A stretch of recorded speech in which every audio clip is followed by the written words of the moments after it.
for Mr. Saddlebags. How is that for a gateway with a view?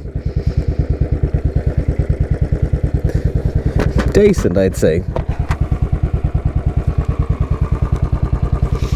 We press on.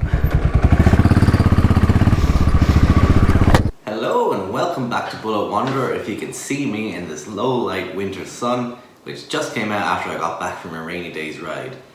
Today we're going to be making some ice cream clocks. We're going to have a stab at fixing Daisy's old clock because I figure there's one of two things that I can do going forward with the clock. I can either just buy a brand new one, or I can have a stab at fixing the old one myself. It's already broken. If I can fix it, fantastic. If I can't, well, it was broken anyways, so I might as well buy the new one. But we'll give it a good stab at it.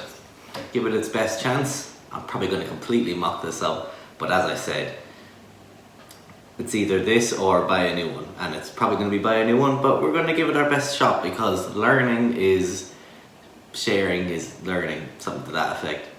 But first, let me show you how I took the clock out, just because people like to see that kind of thing. Basically, you take off the front headlight, put something cloth in front on your mudguard so that the headlight can rest in it. So Uncle Stu says, so you don't scratch your paintwork. Next, I undid the speedo cable and I had a look at the top of that, and tell me, what do you think? Is that squared off enough like it should be, or is it a bit rounded? Seems okay to me, and because it is kind of working, it's not just not working at all. I don't think it's the speedo cable. With that out of the way, I disconnected the 8mm nuts and put them into this ice cream box because it's a handy place to keep all the bits and bobs as we're working so we don't lose anything.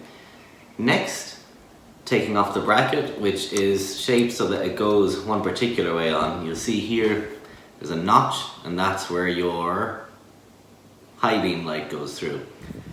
After disconnecting them all, I thought it was going to be a tight fit and a bit of a struggle to get the clock out, but I just gave it a little push and it came right out.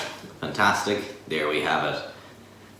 While I had all the lights out, I thought I'd check them all, see what the filament is like, because for a long time my neutral and my indicator lights weren't working. The neutral would occasionally come on, so I thought it might be a connection thing, but putting it in and out and fidgeting with the wire a bit, I wasn't able to get it to come back on. And then same with the indicator, or telltale lights as Stuart calls them in his video. I used that for a bit of reference here, so there you go. Hey, yup. Next, took the clock out, and here we are. Bam, back in the kitchen. So, let's get to work on doing this tightly wound contraption. Oh, I thought the neutral light was coming on, but it's actually just the sun shining through the rear. It really reflects the indicator and the... Can you see this? Yeah, see what I mean? Anyways, as I said, I have no idea what I'm doing, so I'm just taking a stab at it because it's this or buy a new clock. We'll see if we can get it done ourselves with whatever tools we have. In my mind, I think it's just a bit of a case of touching the odometer, getting a little tap on it, getting some crud or dirt out and seeing does she spring back to life then. Other way. I have no idea how easy it is to take this apart and put it back together. And in fact, I'm going to get a second Tupperware box to keep the bits from this clock into. Now, I have next to no mechanical expertise, but learning is learning. It looks like what I'm undoing here is just the fastening for the speedo. Put that in the box, thank you. There's definitely going to be people watching this cringing at what I'm doing because I'm doing something in a particularly wrong way, but that is what it is. And one more. Okay, that one just wants to come out of its own. Now, question is, how do I separate the rest of this? Because it all seems to be one contained device. There must be a way to push off.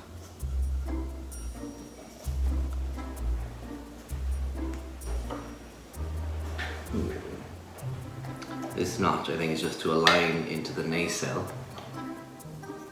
If that's the right word for it, nacelle.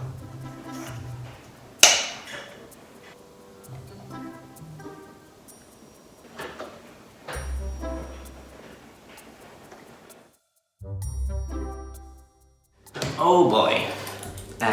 So we're about 10 or 20 minutes later, and I used a less than elegant method to free the speedometer out of itself. I think suffice to say it's going to be a case of buying a new speedometer, as I don't have a metal crimping machine. But we can learn from this, right? So, what does this clock look like on the inside? Maybe I'll bring you closer and we'll discover together. If I don't break it before I get to the camera. Okay. So with that off, I think this is a one-way mission, but let's have a look. If you remove this piece of glass, on top of that there was a rubber ring between the glass and the outer circle. In here, we have another metal ring. And the Speedo itself, now this is sacrilegious. So as it's a mechanical Speedo, that works by magnets inside from what I've read. That's like a cup surrounded by a cup. So when the outer cup is spinning faster, this goes up because of magnets. And then the reason it goes back is the outer magnet will slow down and have less magnetic draw. I'm explaining this terribly. Let's have a look in the next layer. I presume we need to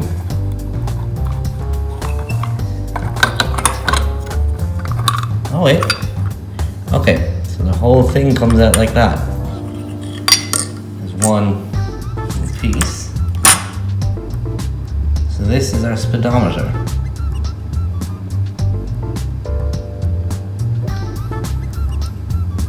Lovely clockwork engineering. What's left in this is just the housing for our neutral, high beam and indicator telltale lights. That's all that is. So the interesting part is right here, and it'd be great if they designed these so that I didn't have to destroy it in order to get inside and have a look. But from looking at it, yeah, there is a bit of gunk in there. This gear is what turns it over. If I did this, that's very seized. Now, so down there the Speedo cable goes, spins around. Okay, that moved. Okay, that's freewheeling now.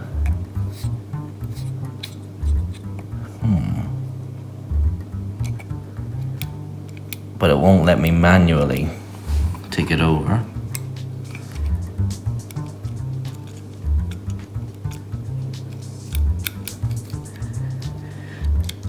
So if we look at this, I feel like that maybe isn't supposed to have that much play in it.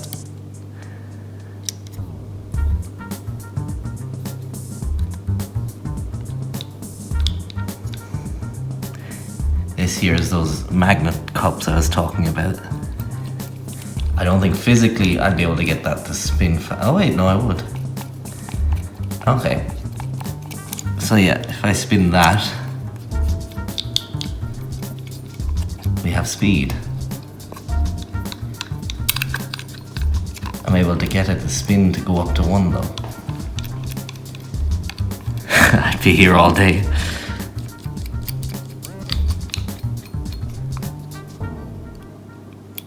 Maybe. Do you know what? Will we try something crazy, guys? Will we try putting in this speedometer as is? Now I'm gonna have to buy a new one to replace it, but just for sake of argument, can we see, was I right that it literally was just, it needed to be ticked over? I think that would have, inverted commas, fixed it. Literally, it just needed the nudge. But obviously, if it was to get to 34,000, I'd probably be seeing the same issue again. And certainly at 40,000. Let's try throwing it back in and just drive up and down the street, and can we see, will she get to 30,001 miles? Maybe, probably not, but maybe. It's worth a try.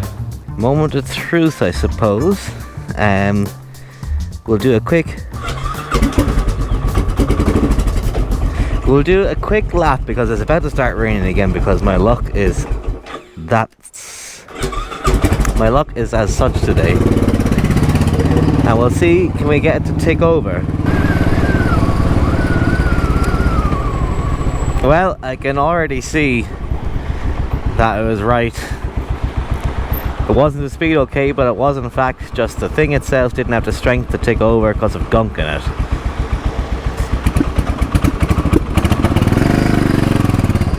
Skiddly spadly.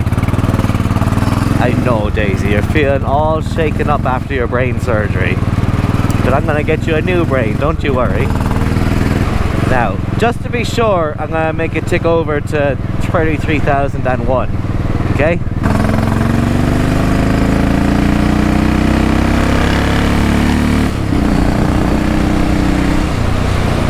Alright then, a moment of truth of sorts.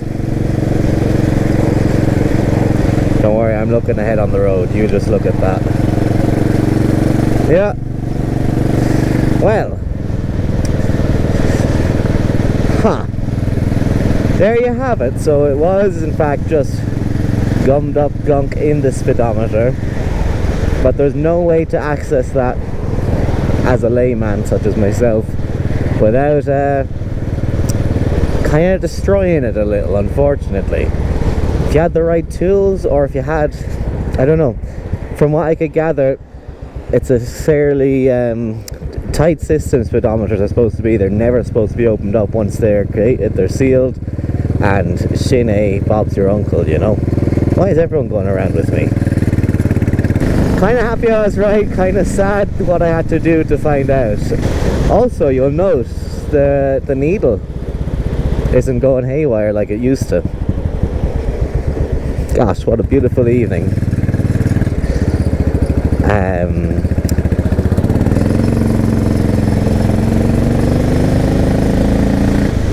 Yeah, the haywire needle is not doing that. She knows exactly what speed she's about, don't you, Daisy? Aye, lady lordy.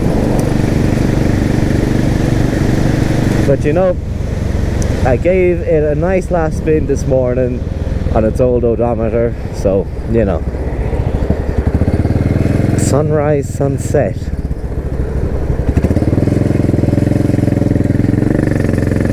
It's just a speedometer. I'm being overly sentimental, but you know, we grow fond of our motorcycles, don't we? So, what's the final takeaway from this video? I suppose I was right about what was wrong with the clock, but unfortunately the process to find out that truth resulted in the death of the clock. I mean, it still works, but the steel ring is off and it's destroyed essentially, and it doesn't have a glass screen. It works, but it's exposed to the elements, which isn't good for the speedometer. So rest in peace, Daisy Bell's original speedometer, 33,000 miles and beyond. So now is the fun part where I get to find a new speedometer right on the grave of the old one. Isn't that fantastic? And at least the old one will make a nice desk piece for my already very cluttered desk that you don't see just behind the camera. I'm gonna get onto Hitchcock's and order that clock now, so stay tuned for next weekend when I probably install it then. In the meantime, thanks for watching, and I'm sorry if that was extremely cringy watching me destroy a beautiful piece of mechanical hardware. We live and learn, and at least now you know what it looks like on the inside, because I couldn't find any videos of what the actual innards of the clock looked like other than diagrams of a generic speedometer. Anyways, I'm getting long-winded. That's a message from someone, so I'm gonna hit the road. Thank you so much for watching, and I'll catch you in the next one, and tell me what you think. Was this a stupid decision? Probably, but sometimes the best ones are. I'll talk to you after. Bye!